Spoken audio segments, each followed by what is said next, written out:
All right, well, hope you had a good time, had a good break, lunch, chance to clear your head, because there's a lot of information that was given to you this morning.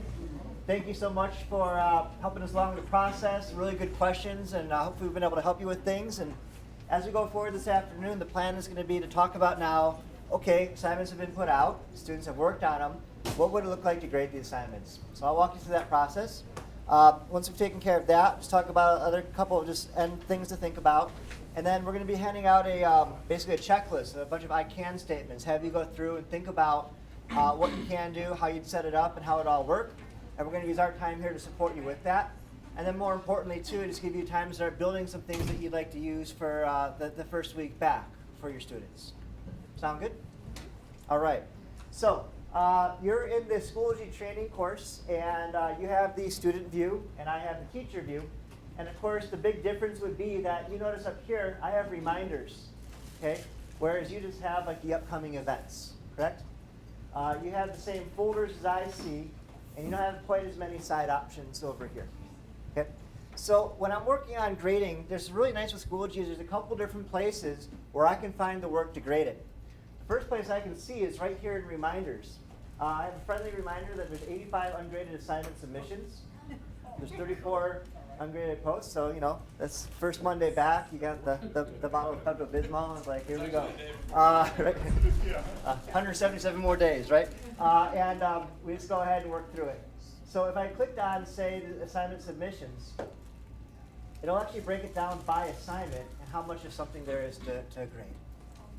Okay? If I click on any one of these things for illustrative purposes, I'll see the people whose work needs to be graded. You're also going to notice that they've been marked as on time or they'll be marked as late. So I know just by looking at it whether it's been on time or whether it's late. And if I like to, I can go ahead and click on a specific student and I can go ahead and mark it. You're also going to notice when I click on this assignment, you're going to see the instructions, you're going to see the rubric that I had provided for my students, as well as any materials. There were some comments as the comments were turned on where students could give some sort of feedback or questions. You might find that's wonderful and empowering for your students, or you might find that, no, you just want to turn that off, and you can do that too. If I was to click on a given student, so I'll go ahead and top of the list and grade Megan's work. I don't hear her crying. Okay. What I'm going to see is Megan's PDF that she submitted. Okay. And what's really nice about this now is I can actually do a few things. I can post some comments if I want to. I can attach a file if I want to say, hey, I'd like you to refer back to this maybe formatting guide, right, and take a look at it. Or what's also really nice here is if I go to the microphone, I could choose to leave an audio or video recording as a feedback as well. Like, hey, Megan, I'm looking at this PDF, and when I was looking at page 2, I noticed something. Maybe you can take a look at that. Maybe I want to sit there and type it. Maybe I just want to talk. That could be something I can do. If I'm in the PDF here as well, or this file, what's also kind of neat is I can actually select text, highlight things. Okay, I can scroll through if I want to, and I can also see revisions, revision notes. So maybe something was handed in or rehanded in. I'd be able to see a list of all the times that Megan has handed this assignment in. So if I'm looking at iterative process, like a draft of a project or a paper, I can mark some feedback, and then I can look and see what happened between the time I handed it back and whatever else. There's a different assignment I'm going to see if I can find it in the PDF where I was able to kind of draw on here as well. And I can't see that right now. Now, when I'm working on an assignment, I can go ahead and I can type the comments.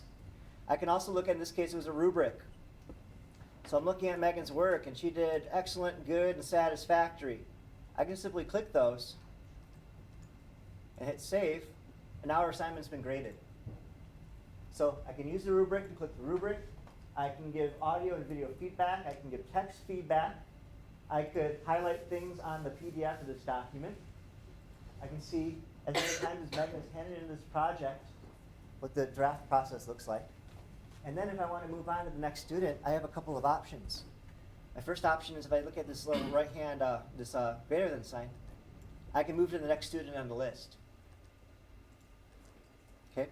If I want to, I can go up to where the students' names are, and I can click a drop down. Maybe I just want to jump down to a specific student, see how Lucas was doing. We were talking about the paper yesterday. I want to see what he handed in. Okay. And at the very, very bottom, you're going to see a list of all the little icons or avatar pictures of your students who have submitted this work. And I can actually click to these things as well. So I have a visual tell. I can simply just go down the list and grade what I grade. I can go up to a roster, and I can grade it that way as well. I got to this assignment by just simply going to my course, saw notifications, saw it by assignment, and clicked on the assignment. Okay. If I want to, I can also, I'll go ahead and X out of this. I can go ahead and, going back to the course, I could click on a specific assignment itself. So in this case, I'll click on the assessment. And I'll be able to see the different questions and the things that need grading. So in this case, some of them were highlights, some of them were short answers, whatever else it might be. And I can go ahead and mark those things out. Okay, so for instance, the math short answer that needs grading, I can take a look at the 13 that were submitted.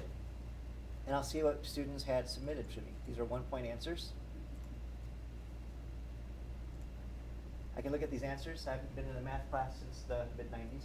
So it looks all right. You know, I'll give them a point. I'm a social science guy. I'm mildly threatened by these things.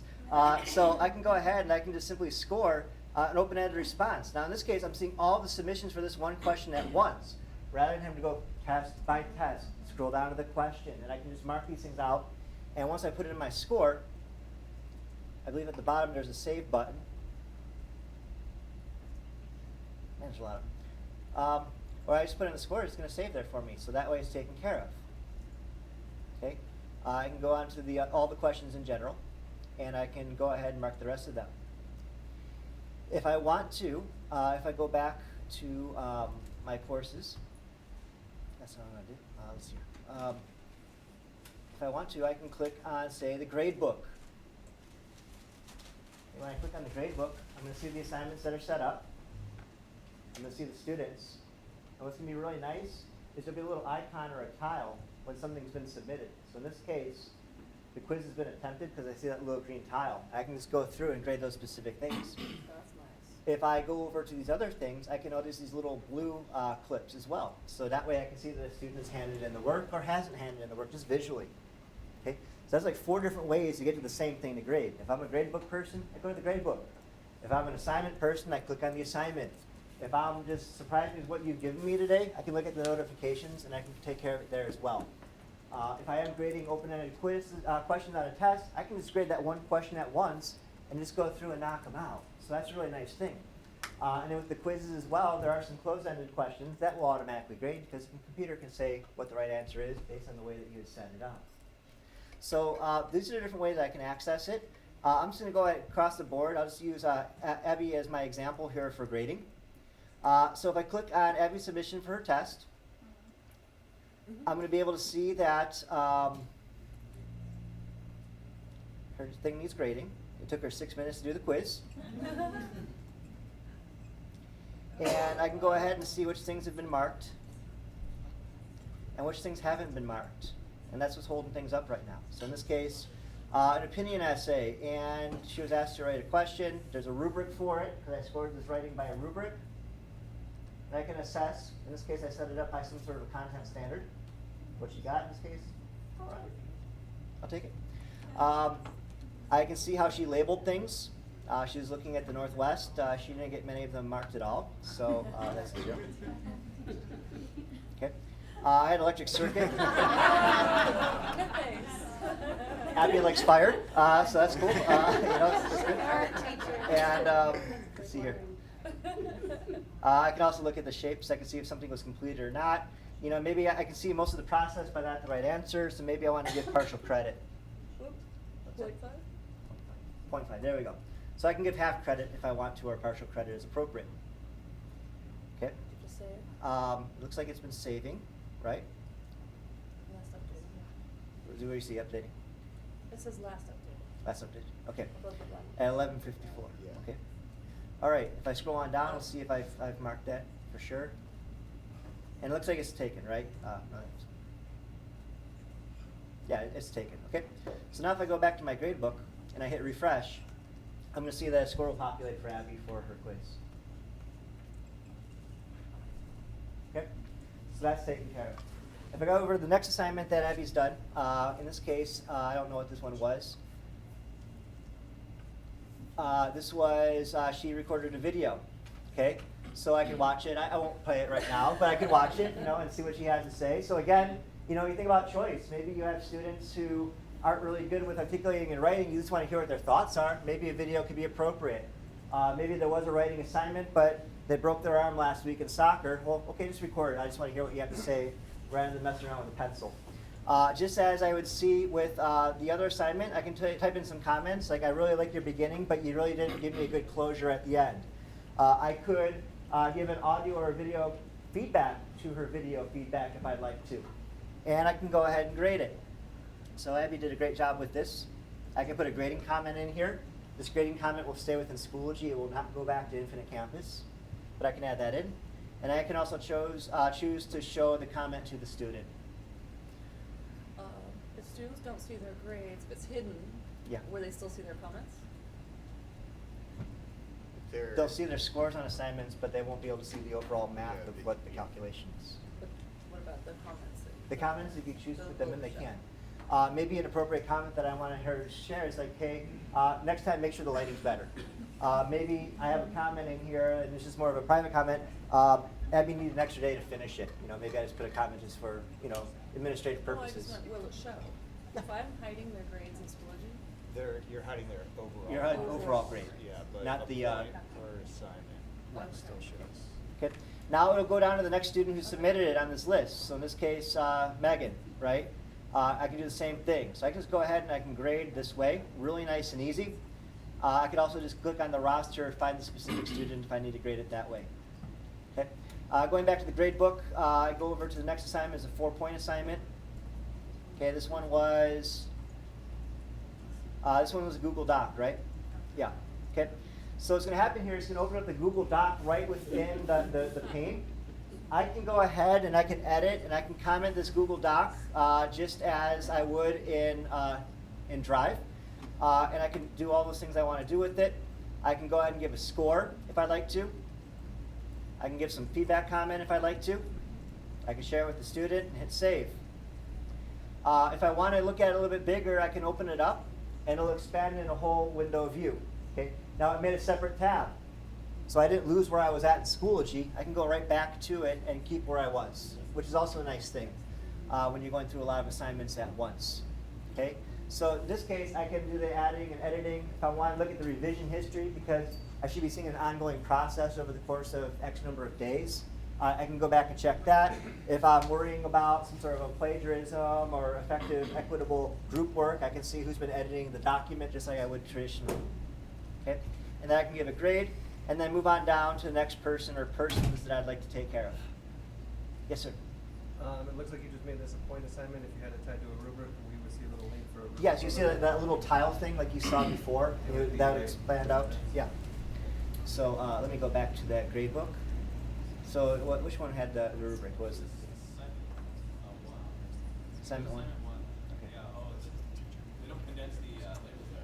Yeah. You also notice if you mouse over, see how doing this, it has those little tiles? Whereas over here it's just a blank. So that would also tell me it's a rubric answer. So if I click on it, I can go ahead and mark this. See, this is also nice too, where maybe I'm an art teacher and I wanted a student to properly mat a photo, right? And I have a bunch of photo boards coming in. Well, I can make it so there's no digital submission or online submission, but I could have the physical artifacts, right?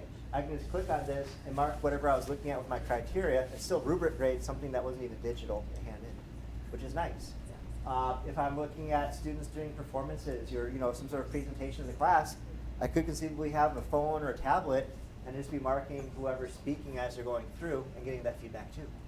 So that's kind of nice. A lot of flexibility submitting work and also grading the work. If you are looking at more of a standards-based type of a grading, and you bring in whether it was like DL standards or Common Core, and you really want to monitor effective speaking techniques because that's a school-wide goal, well now you can look at all those assignments, how that student did with those goals. And it's really nice and powerful for students to have. Okay, you're getting the idea. The last thing would be the discussion, so you can see what that would look like. What I can do now is go to this individual's discussion and see what was done. Okay? Whose was this anyway? Mine, Yours. but I don't Jen? see mine. Okay, so if I want to highlight a user, I want to find Jen. I thought you did choose me. Did I choose you? How about I'll just choose someone that I can see. Okay, Brent. So I can see Brent's first comment. Okay. By scrolling down, it highlights the other things that Brent had to say, so I can check that out as well. Okay. And if I like to, I can also grade this and mark this. Okay. So maybe when I was looking at Brent and Jen as well, I'll go to Brent and then I'll come back to Jen. I can say, okay, I was looking at his comments. Boom. Save. Seems a little arbitrary. Yeah. I just joking. Well, you can make it up in tutorial next week. Yeah. That's fine. Yeah. So are your comments. But that you can do that too. So that's all set up. Now if I go back to the grade book, it's all being recorded, it's being measured in there. Students will be able to see their grades. You can probably check your grade book out if you have it. I just need to make sure I hit refresh in case I did something. And then what's really important here is there's this little circle button. This is what pushes it back to Infinite Campus. Okay, so I go through and I can mark it, and maybe I'm doing too much of grading. I just want to sit on it, and I'll be like, look, I'm grading this up today. It'll be Infinite Campus tomorrow. That's fine. You just go ahead and record it, and then hit it tomorrow. Maybe you want everyone graded first in Schoology before you start putting in Infinite Campus. I know when I did projects and that, I like everyone's done before I start posting them because people then try to play it and whatever. So that's there. A couple other symbols that you're going to be noticing here is there's a little flag. Okay, this little flag will mark some exceptions of excused, incomplete, and missing. And please correct me if I'm wrong in the back. These three things will come on over to Infinite Campus, correct? Not incomplete. Not the incomplete, but the excused and the missing. Correct. Okay. So maybe I had a student that was out for a week and whatever. They didn't do the assignment. I don't care. I can just mark it as excused, and we're not looking at flagging it as missing. If there was something I need to get handed in, I can mark that as missing, and that would populate in Infinite Campus. If we're looking at practice again, make sure that if I'm grading here and I push it back to Infinite Campus, I update it here, so that way it updates in Infinite Campus. Yes? In Infinite Campus, if I wanted to mark something missing, I'd put an M for the score, and it would flag it as missing. Does the same thing happen here, or do I have to put 0 for the score and flag it as missing? I believe when you kick it over, it'll mark it as missing or a 0, whatever they do for that. But So this if is you're there. in campus. Yes. If you already have it populated from Schoology and set to sync, and you go manually change it in campus or add an M or Don't whatever do that. over there, it's gonna break that sync. Right. But if I taught, Or you could I don't do that know, with any freshman geography, Right. and I have 25 students that are missing this assignment, do I have to click on the flag and hit missing every single time? or can I So just there's hit also a N? bulk edit that you can go to. So let me just get out of the way. Okay, So yeah. I can go here, and I can mark empty cells as excused. I can mark the empty cells as missing. So I could go through and just see who's done it and grade it, and then just missing everyone else. Yep. I can do that Perfect. too. Yep. Yes, absolutely. If I also see my students' scores, I can notice this little color graph. I can get some performance information about how they're doing. Okay, so I can see the different assignments and whatever else. If I had comments in there, I can see those comments. That's a really nice thing to see here. Okay, I can also look at mastery. So if I am using some sort of standards or learning outcomes or goals, I'll be able to see how the student's been doing with these different kinds of things that I measure. So maybe I come back to speaking 3 or 4 times. Well, if I use that standard 3 or 4 times as part of a rubric, I can see how that student was doing across the board.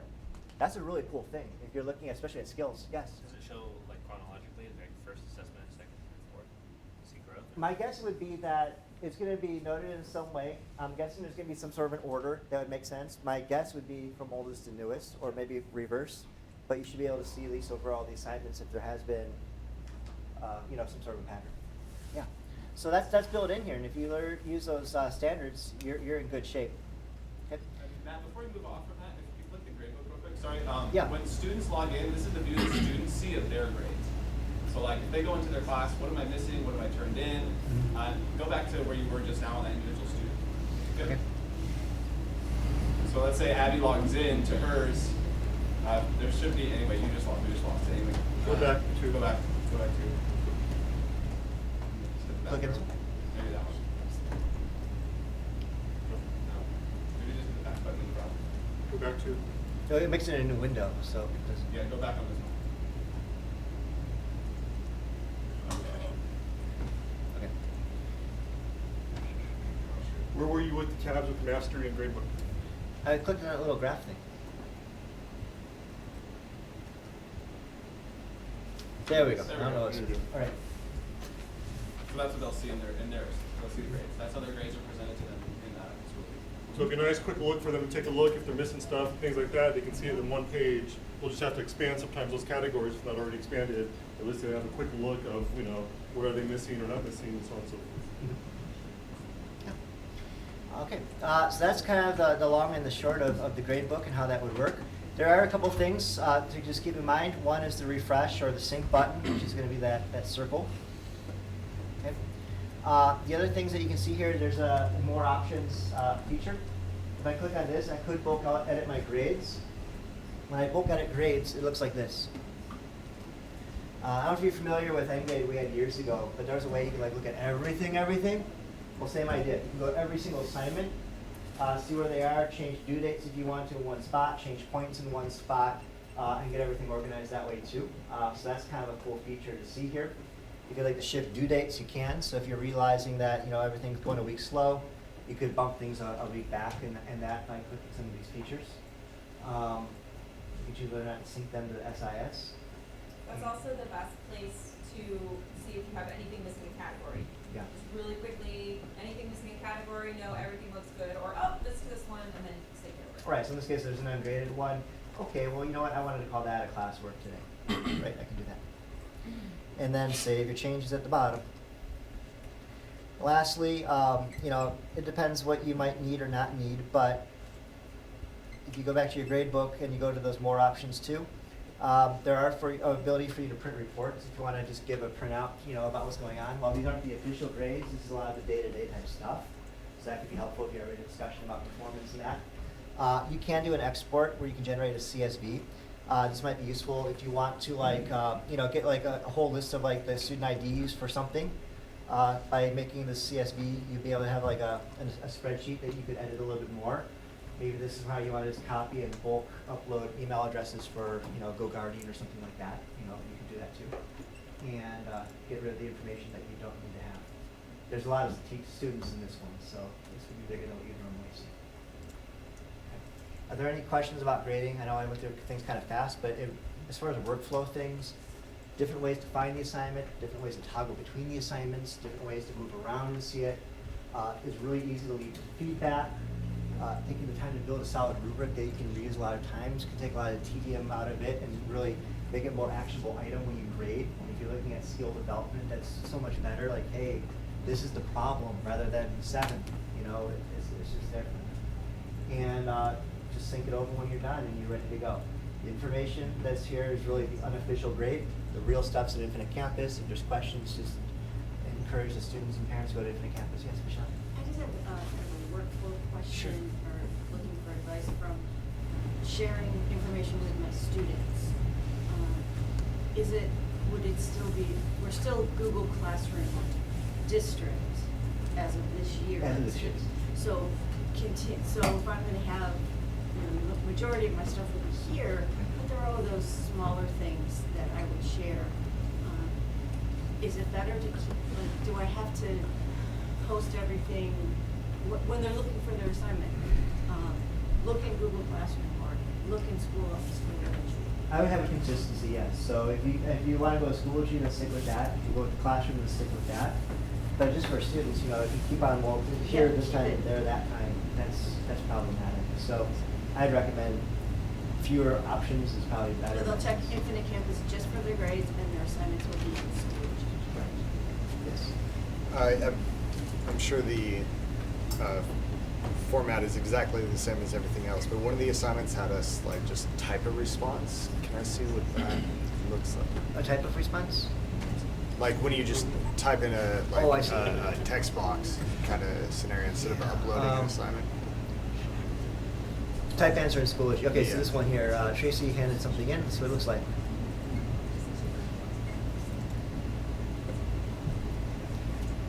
Does that? Okay, so I can see Tracy's assignment right here. Okay. Okay. Yep, perfect. So I can grade it, and I can be saying, awesome. 3.5. But it wouldn't show up in this spreadsheet. Okay. And then I can go to the other people who submitted it as well, so I can see how Michael did, whatever else. Okay. Yeah. I assumed that was going to be the case, but just wanted to check. There you go.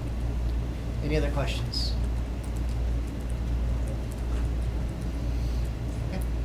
Perfect. All right, so we spent quite a bit of the day just kind of touring around, showing, having you interact just a little bit, and things like that. So I know we presented a lot. Now it kind of starts coming down with you start using this on a daily basis and figuring stuff out.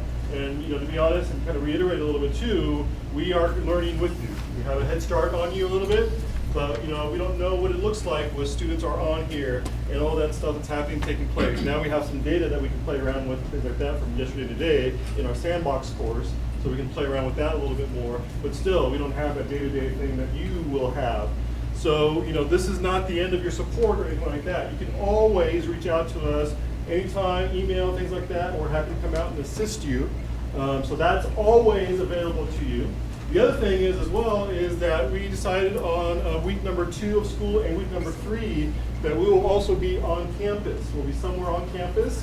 We'll let you know where. We'll kind of coordinate with your tech coordinators where we will be housed, but you then come to your prep period and physically sit next to us at that time too on that second or third week and say, hey, here's my issue, here's my problem, and we can go through and troubleshoot and work with it. Because that's sometimes a little bit easier since we're learning this, you're learning this, and stuff like that, to sit down with you, as opposed to, hey, here's this email, can you figure this out? I don't know. I don't know what you're looking at, what you're seeing, and things like that. So that's available as well, so stay tuned for that. And we'll roll that out as soon as we can get coordinating with your coordinators at your site. So that's kind of what we want to take a look at. As we move forward as well, we'll start taking a look at some of these other things that we kind of touched upon but we didn't dive deeper into. We'll start diving deeper into as time goes on as well. Okay? So with that in mind, we want to transition for the rest of the afternoon. So with all the stuff you just learned and took in and things like that, you might have forgotten what we talked about at 10 o'clock this morning. Well, can I really do that? What does that look like again? Okay? So we want to give you some time here this afternoon to go back, take a look at some stuff, to play around a little bit more, so on and so forth within the platform. So we have a couple ways we can have you do that. One of them is we're going to hand out this checklist. This checklist has kind of the important things that you should know, the skills and knowledge of Schoology of what we just covered.